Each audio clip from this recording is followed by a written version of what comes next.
ونستعينه ونستغفره ونعوذ بالله من شرور أنفسنا ومن سيئات أعمالنا من يهد الله فلا مضل له ومن يضلل فلا هادي له أشهد أن لا إله إلا الله أشهد أن محمدا عبده ورسوله اللهم صل وسلم على محمد وعلى آله وصحبه أجمعين قال رب اشرح لي صدري ويسر لي أمري واحلل عقدة من لساني يفقه قولي ويفقه قولي أما بعد.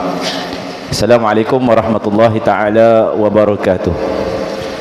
Marilah kita sama-sama membaca Ummul Kitab. Mudah-mudahan Allah memberkati pertemuan kita pada pagi yang berbahagia ini atas tujuan dan niat yang kita akan nyatakan nanti, insya-Allah.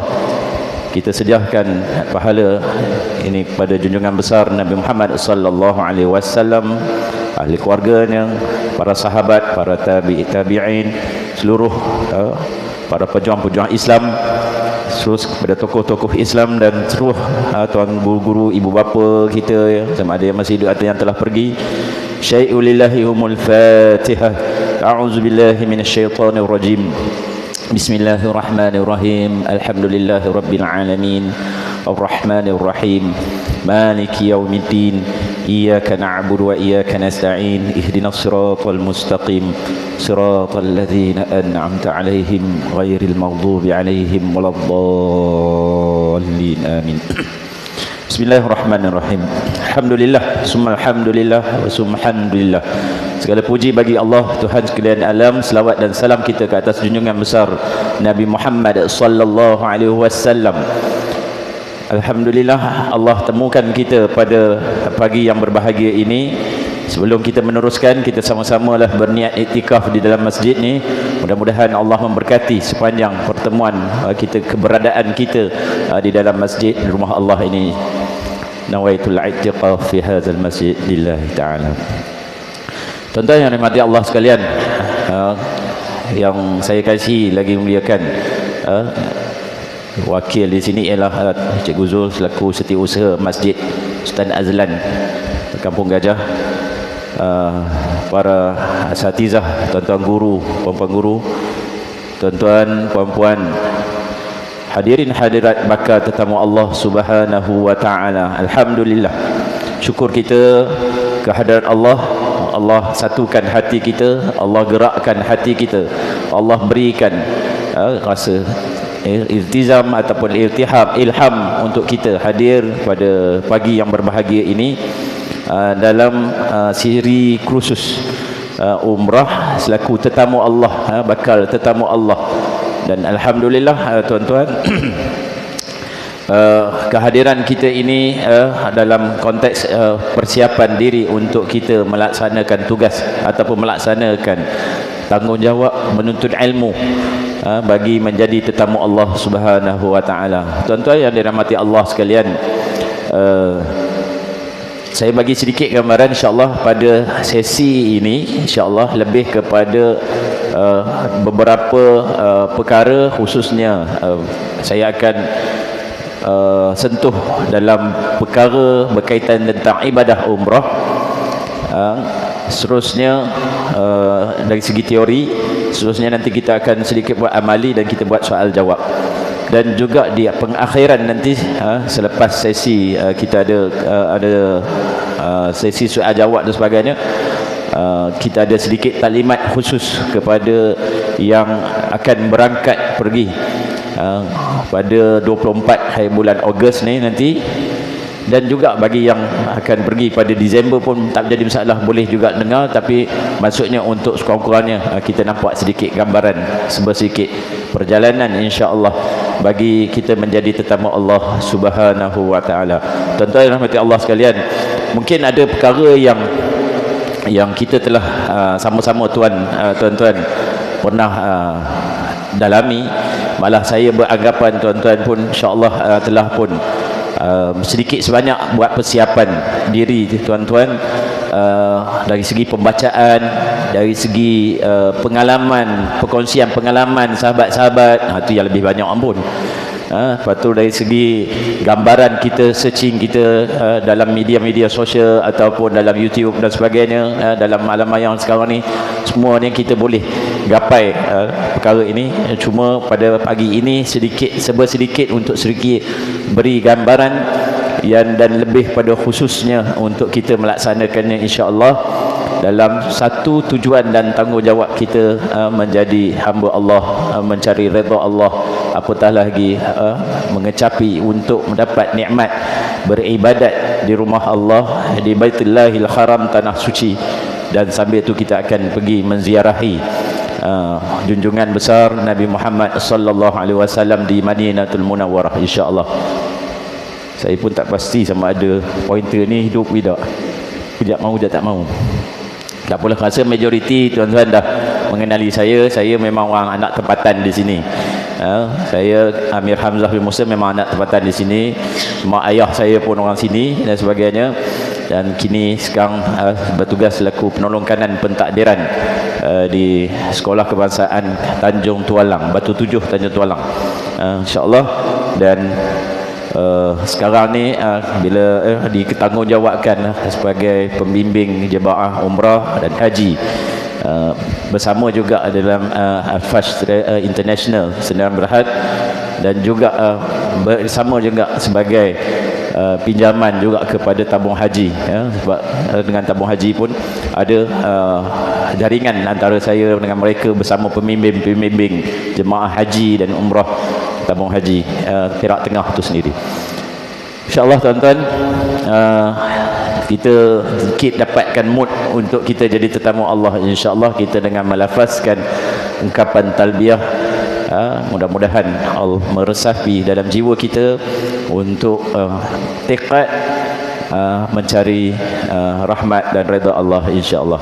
Sama-sama ya tuan-tuan, hayati dalam masa sama tuan-tuan boleh baca dari segi makna ya yang terdapat dalam di paparan insya-Allah. Sama-sama insya-Allah. Labbaik Allahumma labbaik. لبيك لا شريك لك لبيك إن الحمد والنعمة لك والملك لا شريك لك لبيك اللهم لبيك لبيك لا شريك لك لبيك إن الحمد والنعمة لك والملك لا شريك له لبيك اللهم لبيك لبيك لا شريك لك لبيك إن الحمد والنعمة لك والملك لا شريك له. Allahumma salli ala Sayyidina Muhammad. Alhamdulillah, terima kasih. Itu ungkapan lafaz talbiyah, terasa kerinduan kita untuk hadir ke tanah suci. Apatah lagi mereka yang telah baru nak pergi, jadi rasa konok, dan orang yang dah pergi dia akan sekurang-kurangnya dia akan meruntun hatinya atas tautan kerinduan ke tanah suci. Tuan-tuan yang dirahmati Allah sekalian, InsyaAllah ini fokus pada kita untuk pagi ini insyaAllah. Mungkin sebagai tambah nilai daripada pembacaan tuan-tuan, sebenarnya ilmu dia perlu kepada pembacaan, berguru dan sebagainya. Malah apatah lagi dalam bab ibadah, dia banyak perkara-perkara yang ada yang dikatakan dari segi sudut syarak yang telah diputuskan oleh syariat, ada yang juga dia ada yang dipanggil khilaf, ada maksudnya ada perkara-perkara yang boleh disepakati bersama dan sebagainya. Tuan-tuan yang dirahmati Allah sekalian, inilah yang perlunya kepada kita tentang mendalami ilmu. Satu perkara yang paling penting kali ialah tengok kejap detect kejap tidak, ialah tentang tujuan ataupun niat insya-Allah. Tuan-tuan yang dirahmati Allah sekalian, perkara yang paling asas sekali ialah niat. dan sentiasa kita menekuni niat untuk kita hadir di tanah suci. Niat pertama dari segi atas tujuan kita nak cari redha Allah Subhanahu wa taala. Sebab kita dalam erti kata hati kita dan jiwa kita kena rasakan bahawa bumi Mekah, Masjidil Haram, Makkah Al-Mukarramah, atau yang dipanggil Ummul Qura, itu adalah kampung halaman umat Islam. Kampung halaman umat Islam. Apa pun yang terjadi, setidak-tidaknya kita, kalau kita menjadi orang ahli kampung, mahu tak mahu kita mesti ada rasa perasaan untuk hadir ke bumi ataupun ke kampung halaman kita, insya-Allah. So tekad dan tujuan kita untuk pertamanya mencari redha Allah Subhanahu wa taala. Ya, perkara yang kita nak buat ini adalah satu tujuan sebagai satu tanggungjawab kita bersama Allah, melaksanakan perintah Allah. Melaksanakan perintah Allah, sama ada kita dalam konteks melaksanakan rukun yang kelima, menunaikan haji, yang ada bertautannya ialah tentang kemampuan dari segi istita'ah. Namun begitu sekarang ni pun kita dah faham tentang haji itu sendiri, dan alhamdulillah ada di kalangan tuan-tuan yang telah pun pergi melaksanakan haji. Tapi sekarang kalaulah kerana ada kekangan dan sebagainya, maka kita juga disarankan setidak-tidaknya boleh menunaikan umrah ataupun melaksanakan umrah, kerana ianya juga menjadi perkara wajib. Perkara wajib bagi kehidupan kita, iaitu haji dan umrah. Haji dan umrah. Cuma kerana haji ini bersangkutan tentang masa yang ditetapkan, haji. Kalau umrah, dia bila-bila masa, bila-bila masa, tidak ada terikat dengan masa, kekangan masa. Maka haji dia ada pula masa, lepas tu pula ada pula berterlibatan tentang kota. Tuan-tuan yang dirahmati Allah sekalian, kita kena rasa kenang, kita kena rasa iltizam bahawa kita kena hadir ke bumi Mekah, Ummul Qura, iaitu bumi atau daratan pertama yang Allah ciptakan di atas muka bumi ini.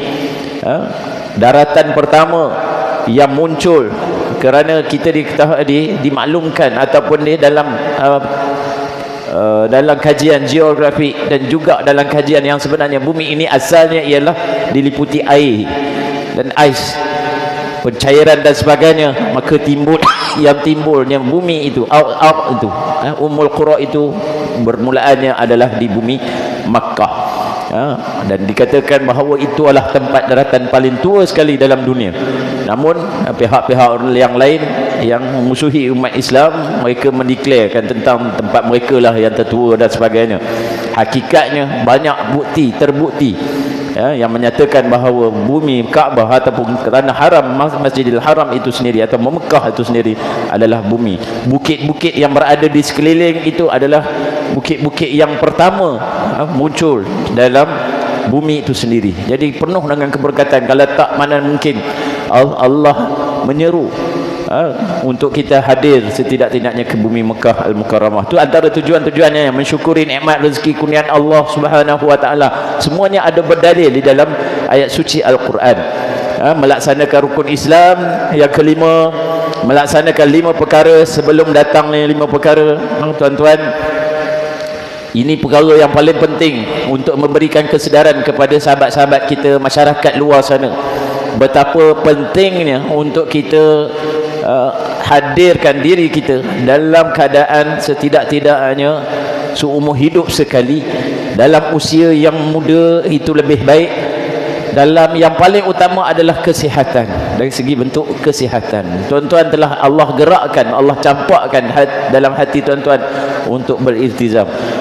Dan juga kalau mereka yang belum, maka kita lahirkan rasa mereka cinta untuk setidak-tidaknya nak pergi melaksanakan tuntutan sama ada haji atau umrah di tanah bumi Mekah Al-Mukarramah dalam keadaan kesihatan dan sebagainya. Tuan-tuan yang rahmati Allah sekalian, pada zaman Abbasiyah dahulu, satu ketika dahulu, tidak ada pun satu bangunan yang lebih tinggi boleh dibina mengatasi ataupun melepasi paras Kaabah. Dan pada ketika itu kerajaan yang memerintah pada sekitar di khalifah kepada ketika itu, Dia tidak ada mahu untuk kita bezakan di antara orang kaya dengan orang miskin apabila kita hadir di bumi Mekah. Tapi apa yang berlaku sekarang, perubahan demi perubahan, apa yang berlaku, mereka hancurkan atau ratakan bukit-bukit yang berada di sekeliling Kaabah. Mereka naikkan bangunan.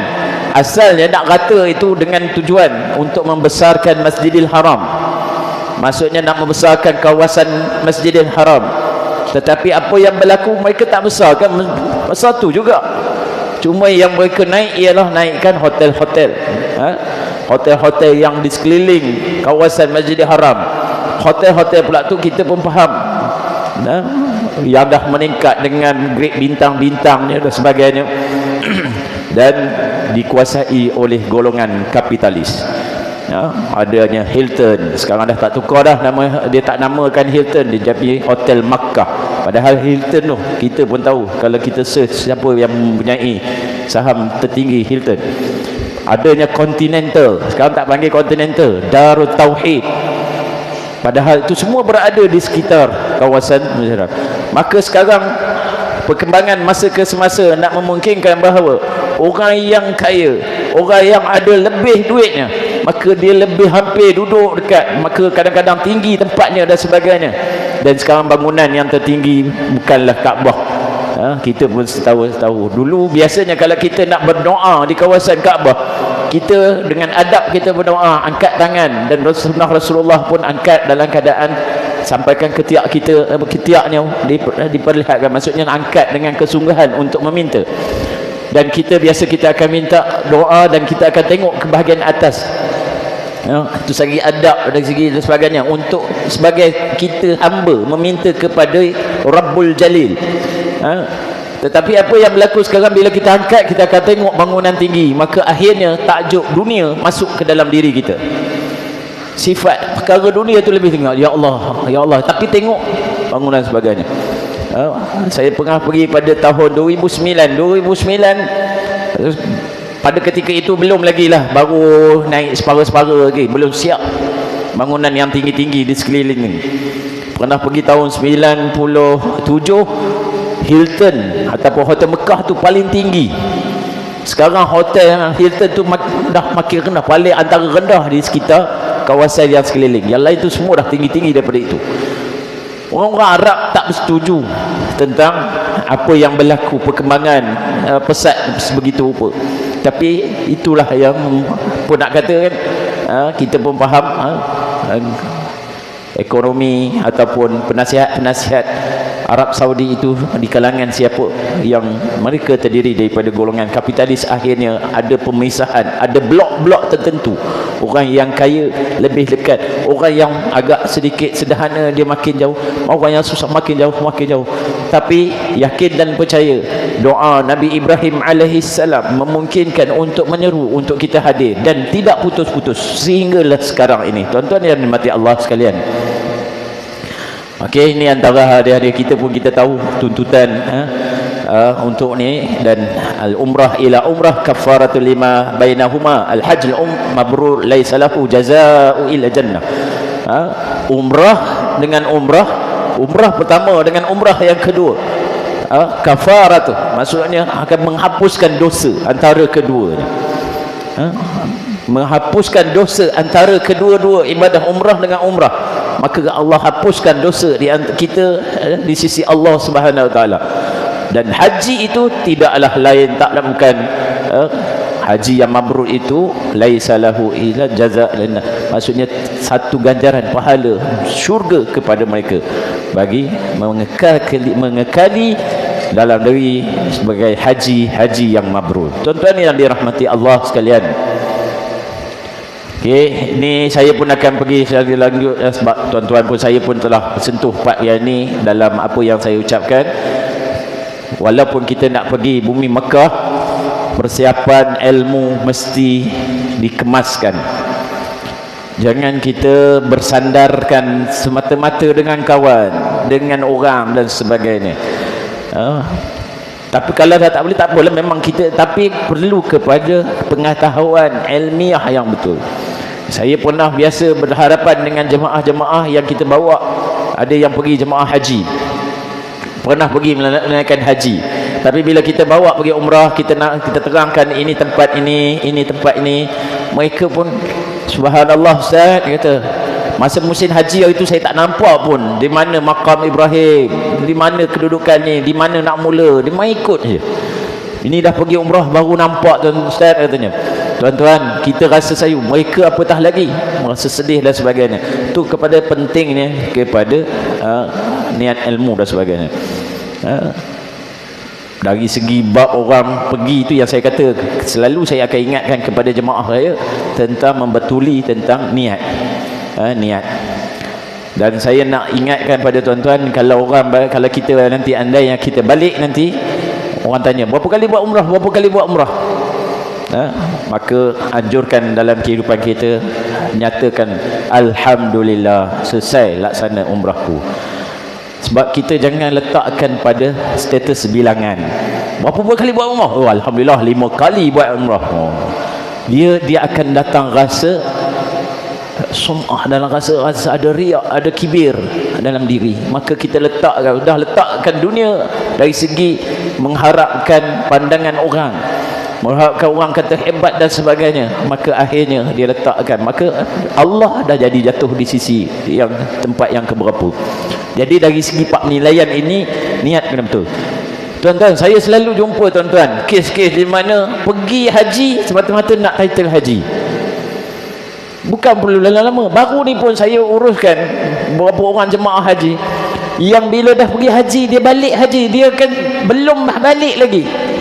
Saya kata umrah haji ini Arafah, al-hajjul Arafah. Maka dia duduk di Arafah, maka dia dah dapat haji. Lepas tu dia melaksanakan rukun-rukun haji yang seterusnya dan sebagainya. Dia 2-3 kali dia, masa tu sebab saya sebagai pembimbing secara online, maka dia 2-3 kali tanya, betul Ustaz kita dah haji ya? Ya betul, saya kata betul. Di sana ada jugalah wakil sekadar, sebab dia pun yang wakil kami ni pun kali pertama juga menunaikan haji. Jadi kami, kalau kita pergi, kita dah ambil satu kota orang lain, orang yang sepatutnya boleh menunaikan haji. Jadi saya bimbing, kami di arah saya dia taklifkan bimbing dari segi online. Zaman sekarang kan semua pakai online sekarang ni kan, bagi kursus apa dan sebagainya. Maka dia bila dia kata oh dah haji ya Ustaz, apa dia tu buat tuan-tuan? Saya dimaklumkan oleh pembimbing atau rakan saya yang pergi bersamanya, Ustaz dia kata, doa banyak Ustaz kata. Dia ni habis dia telefon orang kampung dia, bagi tahu aku dah haji, nanti panggil aku haji. Tuan-tuan, benda ni macam gelap, macam lawak, tapi benda itu hakikatnya nyata. Jenuh kita nak betulkan balik dari sudut iktikad, niat dan sebagainya. Orang Mekah, orang Arab Saudi duduk haji setiap tahun pun tak ada pun perkataan title haji tu pun kan tuan-tuan. Mana ada orang Arab nama haji di depan, tak ada. Kalau ambil pun di ujung, Muhammad Yunus Al-Hajj, macam tu. Dia ambil ujung, kita yang duduk depan, hajinya di depan kan. Yang lain tu semua, itu pun tak semua orang ambil, tapi hakikatnya ada. Dan di kalangan kita pun kadang-kadang balik, kalau tak sebut dari segi protokol, tak sebut perkataan haji, tegur di belakang. Saya pernah ditegur tuan-tuan, kita extension dia biasa je kan, tapi dia kata Ustaz saya dah pergi haji Ustaz, mahal saya bayar. Itu tuan-tuan. So hakikatnya, so sama jugalah kita dalam melaksanakan kerja umrah, kita buat kerja lillahi ta'ala, yang satukan, perkemaskan balik tu pasal kita bertautan kita dengan Allah subhanahu wa ta'ala.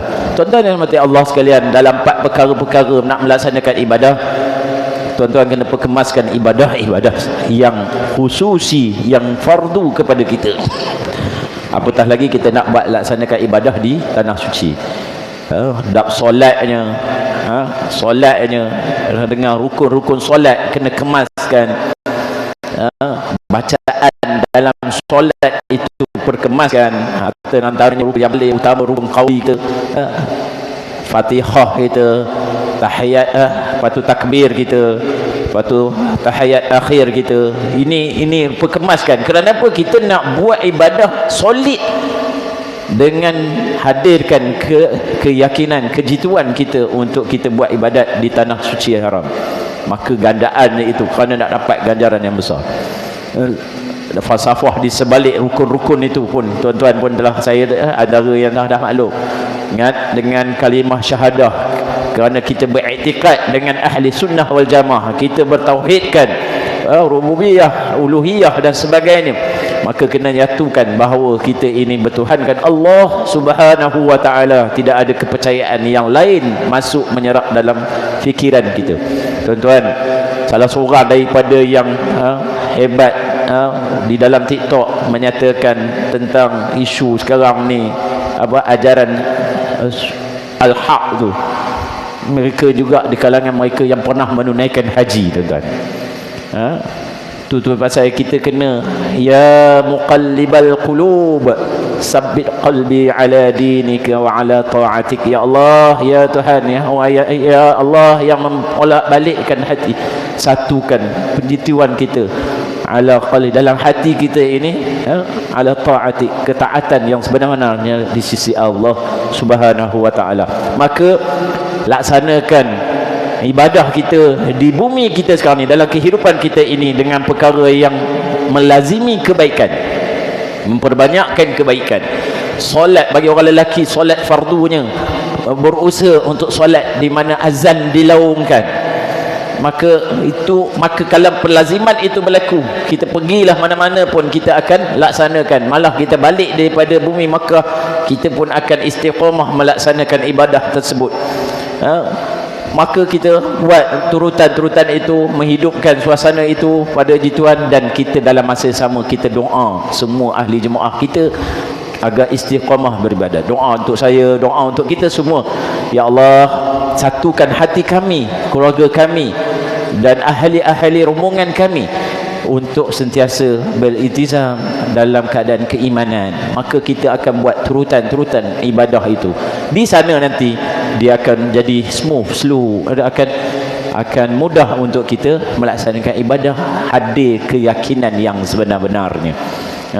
Biasa kita hadapi, tuan-tuan, hari pertama, hari kedua, memang excited para jemaah ini untuk pergi. Ustaz nak pergi masjid ni, solat subuh, awal 2 jam pertama dah pergi lah.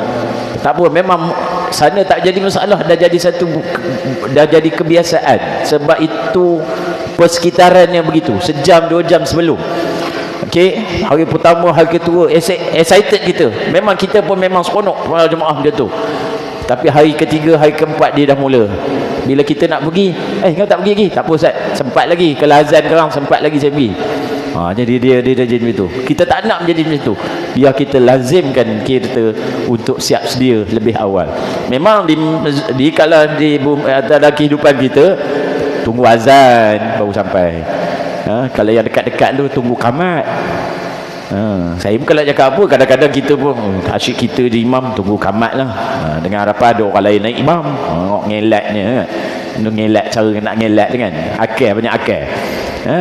Tapi itu dah dari hakikatnya. Kita buat pelaksanaan ini dengan harapan di sana kita akan sentiasa buat, dan balik dia akan hadirkan kerinduan yang sepenuhnya. Sebab ibadah yang kita dah buat, kebiasaan di sini, buat di sana, bila balik disambung, kita bersambung untuk terus istiqamah buat seharian. Tuan-tuan yang mati Allah sekalian, ni pun fizikal, persiapan fizikal, mental dan sebagainya. Tuan-tuan, untuk jemaah bulan 8 ni, maksudnya yang akan pergi sekarang ni pun dah ramai dah, ada pergi dah, dia balik pun ada. Dan kebanyakan sekarang ini adalah visa pelancongan, visa pelancong. Dan alhamdulillah bagi jemaah Al-Faj, untuk yang 24 hari bulan ini, alhamdulillah semua dah visa semua telah diluluskan. Dan alhamdulillah tuan-tuan pun dah ada di separuh bahagiannya sudah pun siap nusuk, aplikasi nusuk. Maksudnya Arab Saudi telah mengiktiraf tuan-tuan akan menjadi sebagai tetamu Allah di sana, insya-Allah. Sebelah kaki tuan-tuan, maksudnya sepatutnya beg dah siap dah ni, tinggal nak pergi aja kan. Okey, insya-Allah. Cuma situasinya, cuaca dan suhu sekarang panas ya. Kalau malam pun masih lagi 39, 40 darjah Celsius. Siang dan semalam kalau saya tengok, saya suka tengok kan. Tengok tuan-tuan pada suhu dia 42 sampai pergi 44, ada 45. Panas tuan-tuan. kita yang duduk sini pun dalam suhu bilik kita 36, 35, 33 tu rasa mulalah lebang libu dan sebagainya. 44 tuan-tuan. Itu pasal saya perlu pentingkan dari segi tuan-tuan, dari segi kesihatan, ya. Doakan bersama kita semua para jemaah yang rombongan kita ni sihat sepenuhnya, persiapan dari segi mental, dari segi kesihatan, dan insya-Allah saya akan aturkan aktiviti awal pagi. Maksudnya kalau kita ada aktiviti di awal pagi, lain daripada itu kita buat aktiviti bebas, tapi mengharapkan agar tidak banyak beraktiviti di luar, banyak kepada aktiviti iktikaf dan sebagainya, tidak aktiviti tawaf kidal. Tawaf kidal ni maksudnya dia pergi tawaf kedai, tawaf kidal. Sambil tu dia melontar sana, melontar sini, montar dinar, melontar rial, tuan-tuan. Okey, so fizikal, berbanyakkan makan vitamin. Saya anjurkan, hari tu pun dah nak ingatkan, banyakkan vitamin. Vitamin ambil yang C500, vitamin untuk bantu cover ataupun bantu kekuatan diri.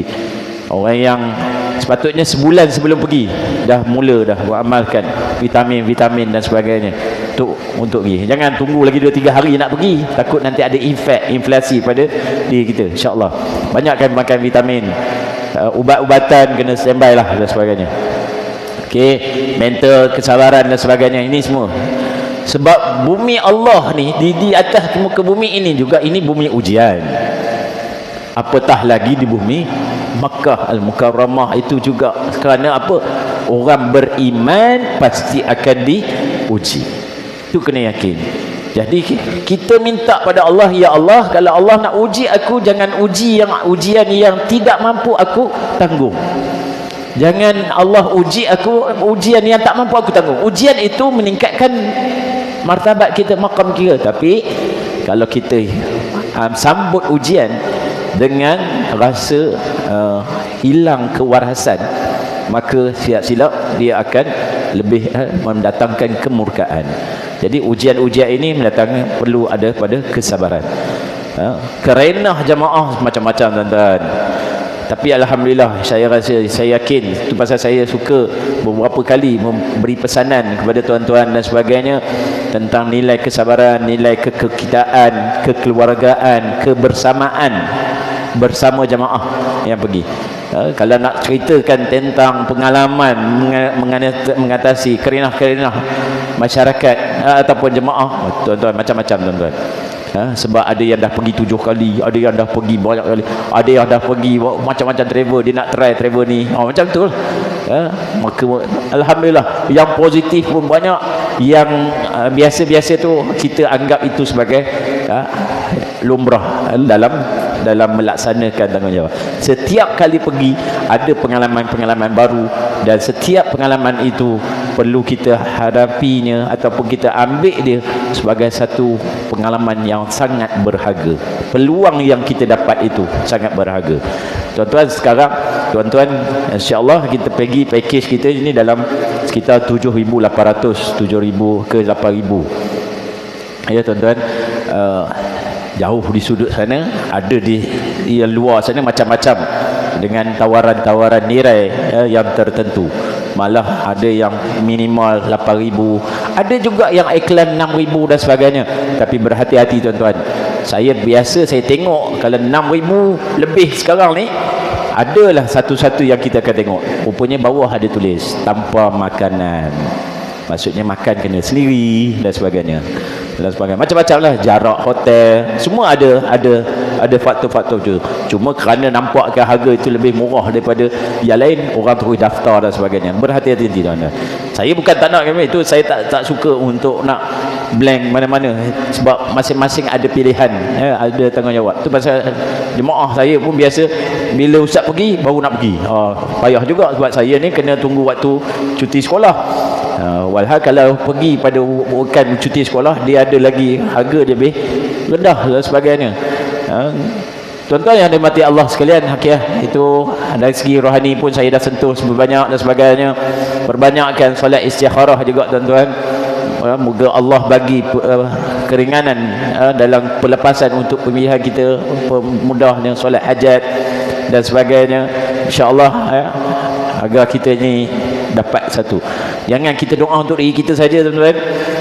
Bila kita doa untuk diri kita semata-mata, memang untuk kita doa untuk diri kita, tapi sampingkan doa untuk ahli rombongan yang bersama dengan kita. Nanti tuan-tuan, kalau kita doa untuk diri kita saja, tuan-tuan duduk satu keluarga je dalam bas, keluarga yang lain belum naik sebab masalah macam-macam masalah lain kan. Masalah orang lain tak selesai, tuan-tuan bukan boleh pergi seorang-seorang. Dia kena pergi satu kumpulan, nama satu jamaah. Alaikum bil jamaah. Jadi doa tu doa untuk diri kita, ahli keluarga kita dan ahli jamaah yang bersama dengan kita. Jamaah yang bersama dengan kita. Saya pernah bawa satu memimpin 4 bas. Masa tu saya ditaklifkan untuk jaga 4 bas. 2 bas okey semua.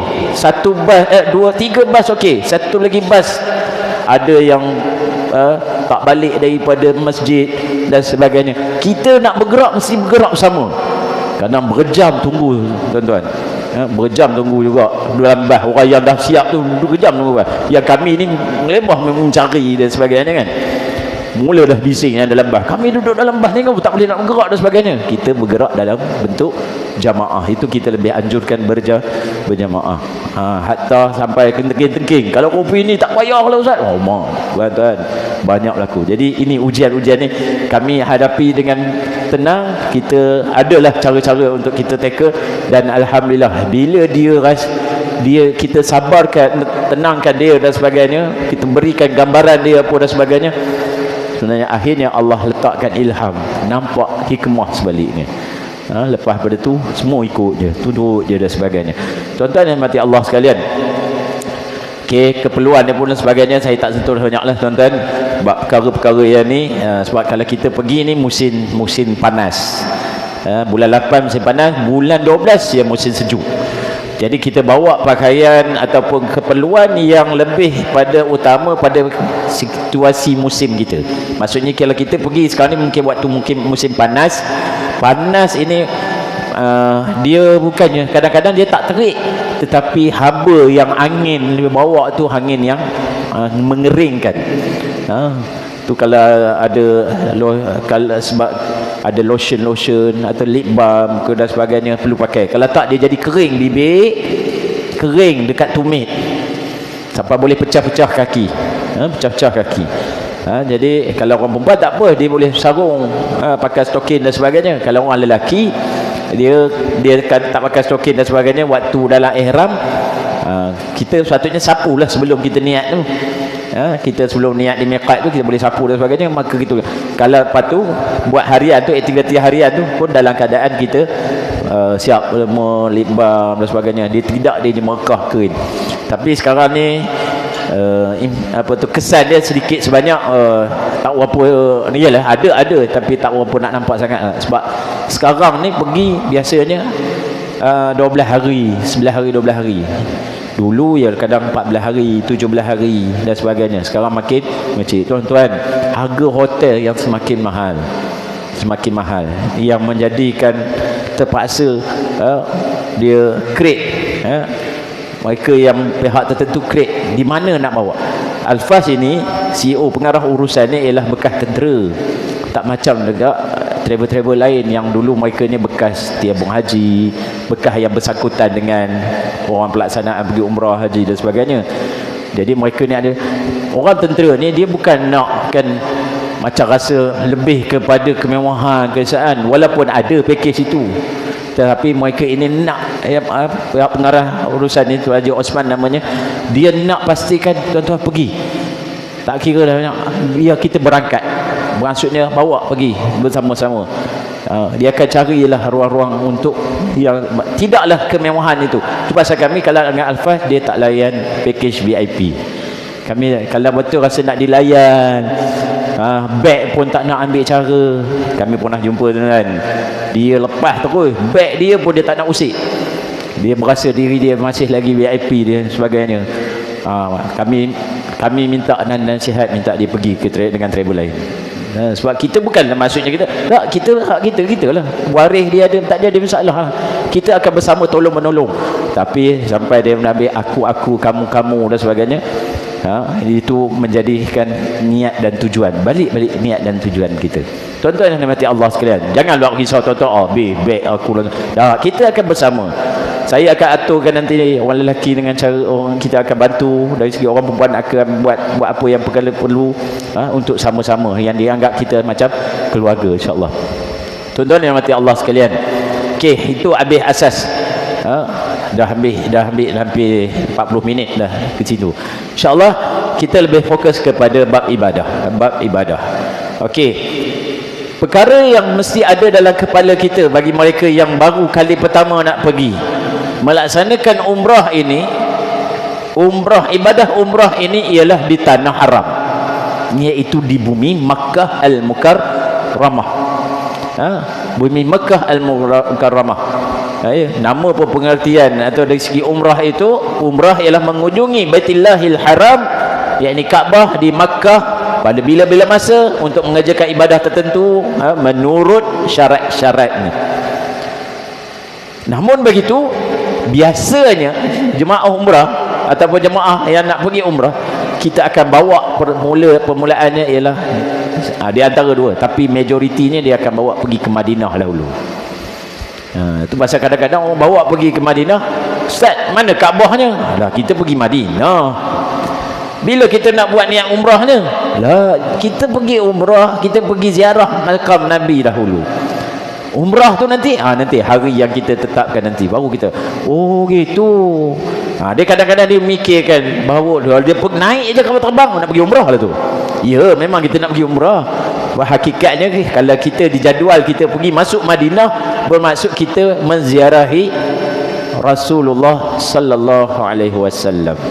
Dan Rasulullah dah janji bahawa siapa yang selawat ke atasku, siapa yang menziarahiku ketika aku telah wafat, seolah-olah kita menziarahinya ketika masih hidup. Kita nak letakkan rasa cinta kita dengan Rasulullah, letakkan Allah dan Rasul itu duduk dalam hati, maka adalah peluang untuk kita sekurang-kurangnya persiapan kita. Jadi umrah ini bila kita nak mula bergerak ke bumi Makkah Al-Mukarramah, hari bila? Hari yang akan ditetapkan, jadual yang ditetapkan. So kalau masuk Madinah, maka kita ziarah dahulu, bukanlah umrah. Okey. Wa atimul hajj wa umrata lillah, dan tunaikanlah haji dan umrah kerana Allah Subhanahu wa taala. Tuan-tuan yang dirahmati Allah sekalian, rukun umrah ada 5. Perjelaskan, yakin dan ingat satu persatu. Okey. Tapi rukun umrah tak banyak, rukun solat lagi banyak, kan? Rukun solat ada 13, itu lagi banyak yang kita buat hari-hari. Bagaimana kita ingat ataupun kita laksanakan, angkat takbir, ada cara dia dan sebagainya. Okey, so jadi rukun umrah ada 5. Pertamanya niat. Cuma kita kena tahu niat bermula di miqat. Kalau orang yang masuk Madinah dahulu, maka miqat dia ialah Bir Ali. Tu saya letak situ, Bir Ali. Sekarang kita semua kena pergi ke Bir Ali, sebab seolah-olah kita dah pergi Madinah, kita pergi Bir Ali baru kita bergerak okey Makkah.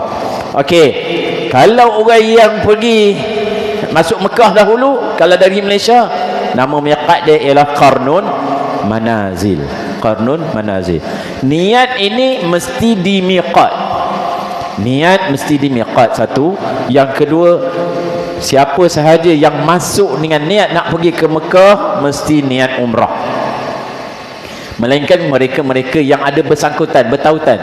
Contoh memandu bas, pengangkutan, keluar alik, masuk dan sebagainya, mereka terlepas daripada perkara itulah. Maksudnya bukanlah dekat orang yang masuk macam kita ni, sekali masuk mesti melintasi miqat dan berniat ihram, dan dia mesti masuk dari miqat itu di laluan yang kita masuk.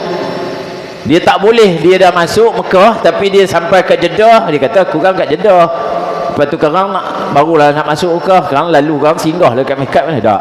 Kalau kita datang daripada Asia Tenggara ni, memang Qarn Manazil lah, dan tempat-tempat ada daripada Bali kalau daripada penjuru-penjuru yang lain adalah tempat-tempatnya dan sebagainya, maka lalu dengan niat. Lepas tu tawaf mengelilingi Kaabah 7 pusingan dengan yakin. Saya selalu sebut bukan sekadar 7 pusingan, 7 pusingan dengan yakin. Dia tak perlu ada, tak nak ada was-was, mesti yakin. Okey, dan jangan berlebih-lebihan. Kita takut lebih, buatlah lebih, buatlah 8, buat 9, buat 10. Nanti dia boleh top up tu. Bukan kaedah top up. Kita kena buat dengan yakin. Kalau 7 mesti 7. Berlebih-lebihan itu bukan dituntut oleh syarak. Okey, lepas tu sa'i berulang-alik 7 kali. Safa Marwah, Safa Marwah. Sana Safa, sana Marwah. Mula dengan Safa, berakhir dengan Marwah. Banyak berlaku orang mula juga dengan Marwah, pergi ke Safa, Marwah, Safa, dah akhirnya dia kata akhir dekat Safa. Lepas tu kawan balik sebagainya. Kita kena yakin, kena ada ilmu. Mula mesti dengan di Safa, Bukit Safa. Okey, lepas tu cukup 7 kali dan akhirnya di Marwah, maka kita pun bertahlul. Bertahlul. Tahlul tu apa dia? Mengguntingkan sebahagian daripada rambut kita di kepala, banyak sekurang-kurangnya 3 helai, lebih lagi baik, dan selesailah umrah. Selesai. Lepas tu adanya tertib, mendahulukan yang dahulu dan mengkemudiankan yang kemudian. Itu biasalah. Maka dapatlah satu umrah. Tu dulu-dulu pun saya pun faham, pergi sekali Mekah satu umrah dah. Kita pergi Mekah boleh banyak buat kali, berapa hari kita di Mekah, ambil peluang buat umrah lebih banyak, ambil peluang buat umrah banyak. Cuma kali pertama je, maksudnya kita kali pertama tu miqat kita agak jauh, sama ada Qarnul Manazil sejam sebelum sampai Mekah, tapi kita tak payah niat dekat Qarnul Manazil, kita akan terus masuk Madinah, turun kat Jeddah, pergi ke Madinah, datang daripada Madinah itu singgah di Bir Ali, barulah kita miqat. Lepas tu kita dah duduk di Mekah, maka miqat dia dah berbeza. Tak perlu kita pula pergi Bir Ali pula ataupun Qarnul Manazil. Maka kita pergi miqat yang paling dekat ataupun berhampiran dengan kawasan, iaitu kita pergi ke tanah halal. Paling dekat ialah Tanah Ain. Tapi kalau dalam rombongan dia akan bawa pergi Ji'ranah, dia akan bawa pergi Hudaibiyah. Saya akan aturkan kita akan pergi ke Hudaibiyah. Jadi setidak-tidaknya bersama kita berjamaah sekumpulan sekurang-kurangnya 3 kali.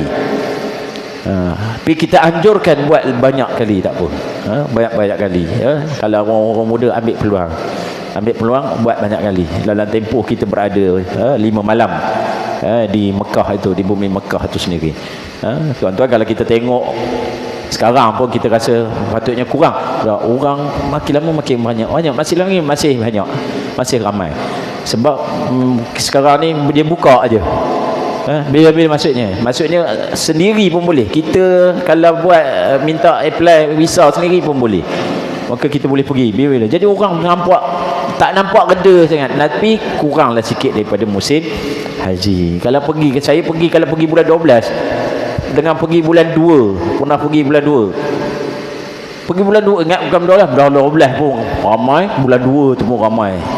Kalau lambat pergi hari Jumaat, lambat turun daripada hotel nak menuju ke masjid nak sembahyang Jumaat, kalau tak turun pukul 9, tak turun pukul 10, memang tuan-tuan tak akan sembahyang di dalam masjid, baik Masjidil Haram ataupun Masjid Nabawi. Saya untuk kumpulan saya, insya-Allah saya atur untuk 2 kali Jumaat.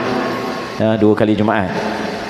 Pertama di Madinah dan yang kedua kita akan di Makkah. Jadi sebab ruang yang sekarang ada 12 hari, kalau kita pergi selain daripada hari Khamis atau hari Rabu, kalau kita tengok pun, kalau kawan-kawan tuan-tuan boleh tengok, kawan-kawan kita kalau pergi umrah, dia pergi hari apa? Hari Selasa, bermaksud 1 je Jumaat dia akan pergi. Majoriti pergi sekarang ni dah 12 hari je tuan-tuan. Jarang nak jumpa dah 14 hari, jarang apatah lagi lebih. Walaupun visa kita sebulan, visa kita ada yang 90 hari. Kalau pelancong kan 90 hari, tak ada perhati tak tengok, visa kita 90 hari. Tuan-tuan kalau nak pergi tak nak balik, bagi tahu saya cepat-cepat. Jadi kita tak payah ambil tiket balik kan. Tapi mana ada orang nak pergi tak balik. Kalau sebut mati pun takut, padahal mati tempat yang terbaik tu tuan-tuan. Kalau mati di Mekah, mati di Madinah, subhanallah, itu cita-cita. Kita nak mati syahid susah, macam-macam lah kan. Walaupun itulah patut niat kita nak mati syahid. Okey, kita nak pergi ni, lepas tu kita cerita pasal mati, udah takut kita, kita tak balik ke, dah risau kan, sakit kronik dan sebagainya. Kalau mati sana lebih cantik, lebih baik lagi, tuan-tuan dan mati Allah sekalian. So risau tuan-tuan, kalau tengok tuan-tuan, sebenarnya 90 hari yang saya dah bagi pada setiap daripada jemaah yang akan bulan 8. Bulan 12 belum lagi, sebab selagi tak serah pada saya pasport, gambar dan sebagainya, saya tak akan buat, saya takkan siapkan untuk itu, insyaAllah. Itu pasal saya kata bulan 12 dia ada estimate-nya, bulan 9 mesti serah pada saya. Sekarang ni memang kena awal tuan-tuan. Itu pasal orang kadang tak faham, nak pergi bulan 12 lambat lagi dah, kena persiapan. Tuan-tuan, kami ni, saya booking seat untuk kita pergi, untuk kumpulan yang pergi 24 bulan ni, saya booking seawal bulan Februari lagi, Januari lagi saya dah. Itu pasal kalau dah masuk bulan 6, bulan 7, saya dah tak ajak dah dalam grup, sebab biasanya kami nak close, biar itu nak kena pergi forward pada lain. Apatah lagi bulan 12, bulan 12 memang kena booking seat awal. Saya dah booking seat 40 juga pada bulan 12, itu anjurkan insya-Allah. Okey tuan-tuan dan mati Allah sekalian. Lepas itu adanya wajib umrah. Wajib umrah ada dua je tuan-tuan. Kalau dua senangnya, memang senang tuan-tuan. Tapi yang pertamanya niat ihram di miqat. Kita mesti ikut syarak di mana saja yang saya kata tadi, niat di mana miqat yang kita tertakluk pada kita. Kalau kita hadir datang daripada mana, arah mana, maka di situlah kita niat. Lintas saja kita kena mesti niat yang kita nak masuk Mekah. Tapi kalau ada keuzuran dan sebagainya, tetap ada niat. Kita nanti kita akan masuk bab perkara niat. Seterusnya tuan-tuan, memakai pakaian ihram. Okey, tuan-tuan pun dah ada kan rasanya kain ihram. Ini kain ihram. Okey, dianjurkan di sini bagi orang lelaki memang dua helai lah pakaian kain ihramnya. Okey, ada satu di bahagian bawah, satu di bahagian sebelah atas. Jadi ada tadi Ustaz Yunus tanya berapa yang sepatutnya nak boleh bawa. Saya nak itu sebenarnya atas keyakinan tuan-tuan lah. Okey, cuma kita ni target kita sasarkan, kita ada pergerakan. Cuma miqat yang paling jauh sekali ialah pada hari pertama kita nak pergi Mekah, iaitu dari Bir Ali nak masuk Mekah.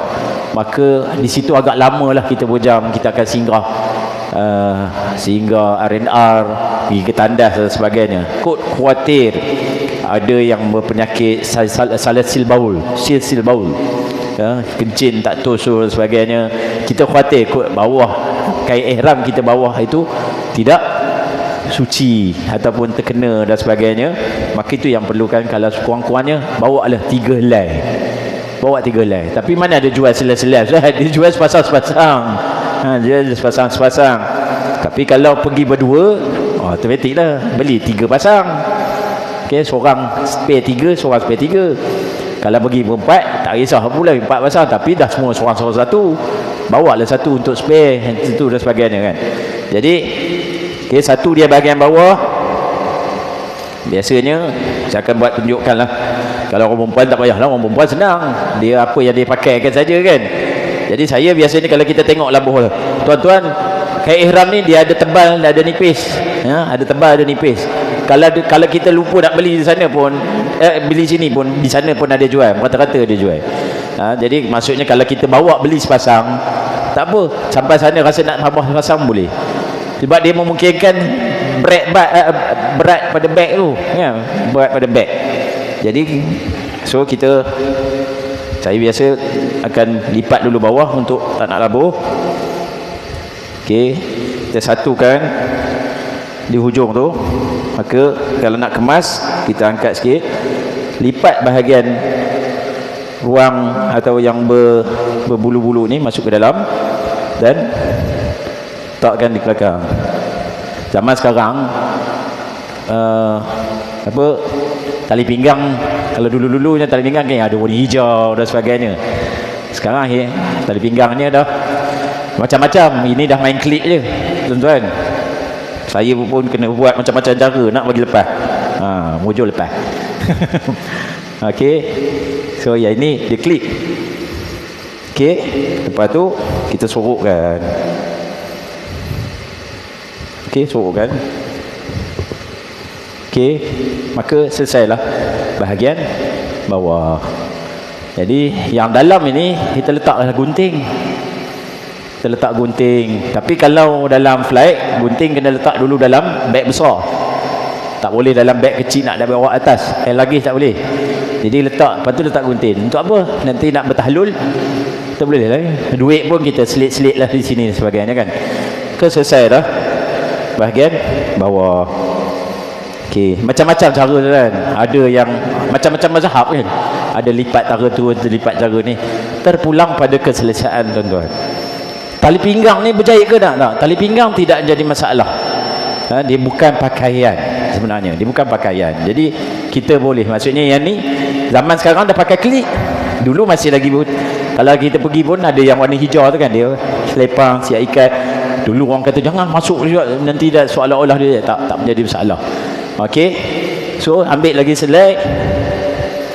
Okey, ini kain bahagian atasnya pun begitu. Sama ada kalau kita rasa dia terlalu labuh, kita lipatkan. Kalau tak, kita lilit saja. Saya selalu ambil sikit ruang untuk ni, dan kita terus tutup. Satu selit di bawah, selit di belakang.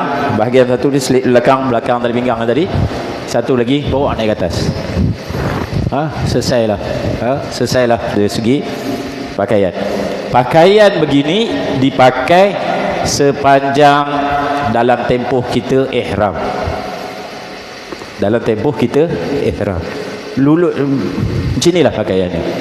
Melainkan kalau kita nak tawaf, nak memulakan tawaf, barulah kita beritibak. Kita bukakan bahagian kanan. Yang selit tadi biarkan, kita turunkan sikit sini, maka tarik, maka kita naikkan. Kalau ini dah banyak, selit sikit.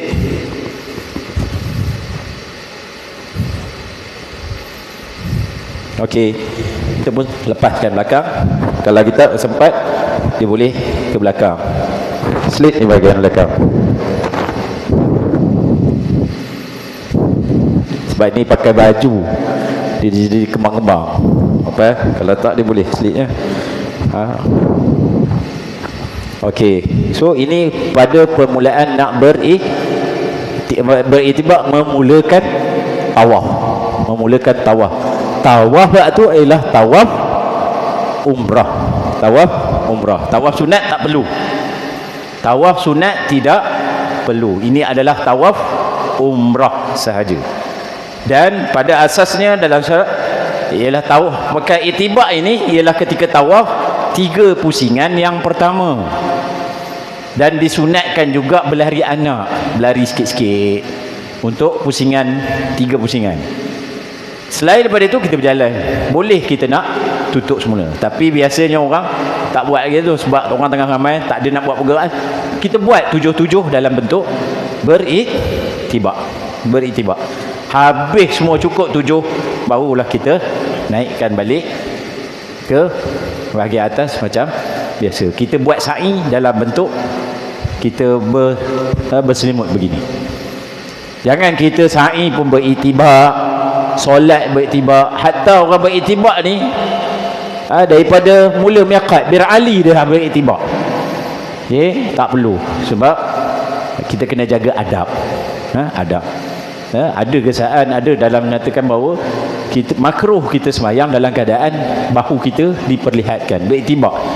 Kalau maksudnya dalam solat pun kita tak boleh beritibak ataupun makruh, maka apatah lagi kalau kita berada di luar kawasan tawaf. Di luar kawasan tawaf, maka tidak disunatkan untuk kita beritibak lain daripada waktu itu. Ada apa nak tanya tuan-tuan? Sekadar tu apa nak, setakat ini apa nak tanya? Kalaulah kita rasa tak yakin, maka kita buka yang ni, ambil satu lagi, ganti bawah. Atas tu tak atas? Atas. Ya. Okey. Dalam langsung, okay. Maksudnya pakaikan ihram ni dua pakaian ini sahaja, atau dua helai kain je bagi lelaki. Tidak dibenarkan memakai satu pun kain yang berjahit atau pakaian yang berjahit, termasuklah seluar dalam.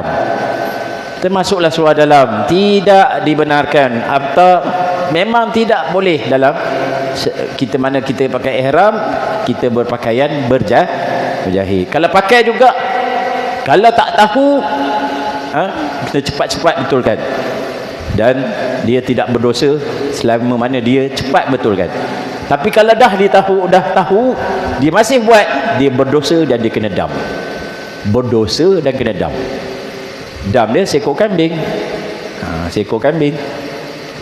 Dam tu bukan denda, gantian daripada itu. Tapi bermaksud dia bukan boleh pula dah pakai spender, dia bayar kambing, dia boleh tawaf. Tak boleh juga, berdosa. Selama mana dia buat dalam tu keadaan berdosa.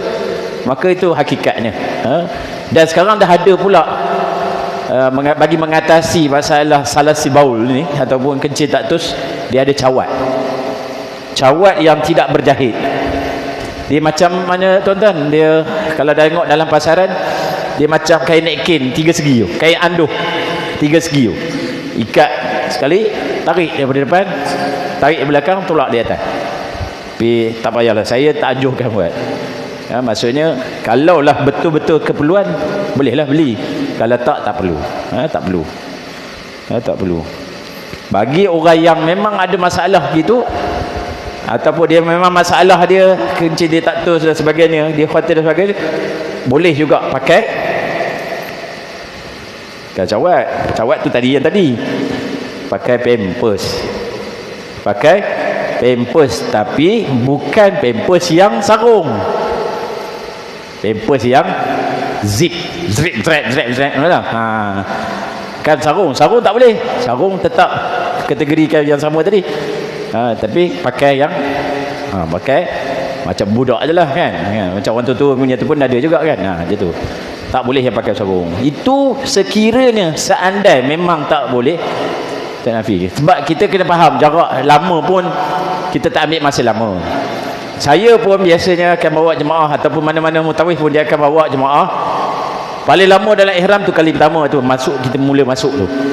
Lepas tu kita jangka sampai ke hotel, kita akan bagi masa untuk masuk barang dalam bilik dan sebagainya, bagi masa dalam setengah jam, urus diri, ambil wuduk masing-masing dalam bilik dan sebagainya, turun kat lobi. Maka malam tu juga kita akan selesaikan umrah yang pertama.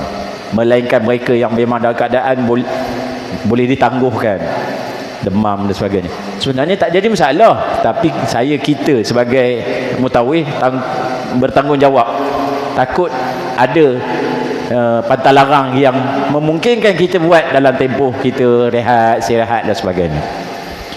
Ihram ini sebenarnya bukan halangan. Ihram ni sebenarnya kalau kita hayati betul-betul, kita rasa seronok sebenarnya. Kita dengan ihram, kita terhalang diri kita untuk melakukan perkara-perkara yang lain. Aku dalam ihram, takkan aku nak buat lara. Aku dalam ihram, takkan aku nak buat benda-benda. Jadi sebenarnya dia menjadi benteng kepada kita nak melakukan. Macam orang budak-budak pondok atau budak-budak tahfiz dan sebagainya, dia keluar mesti pakai kain pelekat, pakai kopiah, baru dia benarkan keluar pondok. Sebab dia pergi ke bandar-bandar, takkan orang pondok nak pergi main snooker. Dia pun bukan suka takkan pakaian. Dengan pakaian dia sebenarnya memungkinkan untuk dia disiplin diri dia. Begitu juga orang dalam ihram. Orang dalam ihram dia akan rasa aku dalam ihram ni, aku sedang beribadat ni. Takkan kita nak buat perkara yang menyanggahi syarak. Jadi ihram ni cuma kita takkanlah kita nak langgar pantang larang tu pun kalau kita tak buat pun sebagainya, tak ada pun. Pengalaman yang lalu pun pernah kita ihram sampai 23 hari. Jadi tak jadi masalah. Jadi jaga je pantang larang. Orang yang pergi menunaikan haji ifrat memang lama masa ihram ni. Tapi bukanlah maksudnya dia kena jagalah pantang larang tu. Tak boleh berjidal, bertekak-tekak dan sebagainya. Tuan-tuan yang dirahmati Allah sekalian, itu dari segi pakaian ihram. Okey, pakaian ihram, pakaian ni menampakkan bahu, hanya sunat dipakai semasa tawaf diiringi dengan sa'i. Tawaf yang diiringi sa'i ialah tawaf umrah dan tawaf haji atau tawaf kudum. Ya, maksudnya tawaf kudum sebab dia duduk dalam sa'i. Lepas tu ada boleh buat sa'i kerana ada tawaf bersangkutan dengan tawaf haji dia. Atau ya, sila.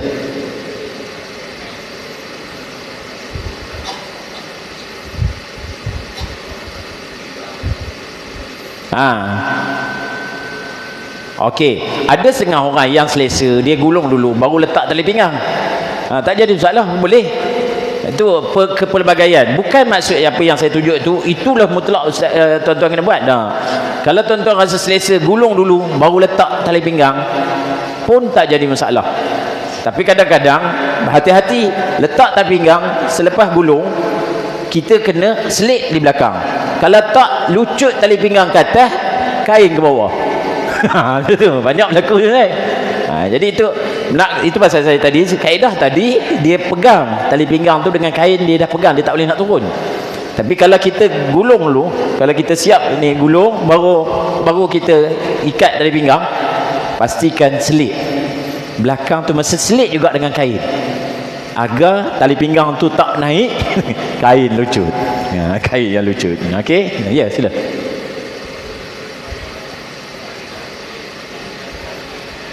Okey, macam masa nak semayang, biasa keadaan yang akan timbul ialah bila mana kita rukuk, yang selit ni akan jatuh. Lepas tu kita akan buat, itu tak jadi masalah kita pembuatan tu.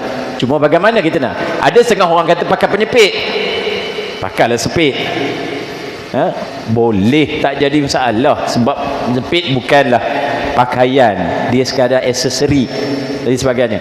Kalau rasa tak yakin dan sebagainya nak pakailah, tak jadi masalah. Ada setengah orang pakai pin lagi, pakai pin. Tapi bila pakai pin, bayang kalau kita nak tawaf, sudah kita nak kena buka pin, ambil masa pergerakan dan sebagainya. So dia kemungkinan terpulang kepada keselesaan pada kita. Kalau kita rasa masa semayang kita rasa kepit, bawalah penyepit kecil, sepitlah sikit kan. Tapi pergerakan sepit akan terlepas juga, tak jadi masalah. Itu semua itu atas bagaimana keselesaan kita. Kalau kita nak pun kita kepit yang kecil sikit, pastikan labuhnya lebih tinggi di belakang sampai boleh selit di sebahagian tengkuk di sini. Tadi saya tak sampai pun tengkuk kat sini je tak lepas kan. Kalau boleh kita labuhkan lagi, terus lilit terus masuk ke bahagian tengkuk belah kiri. Pun boleh, tak jadi masalah. Nampak sikit cekik lah.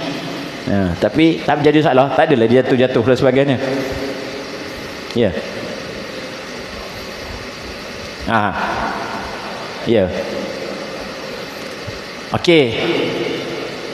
Ya, biasa kalau sini Hajarul Aswad, biasanya kita akan masuk daripada arah ni.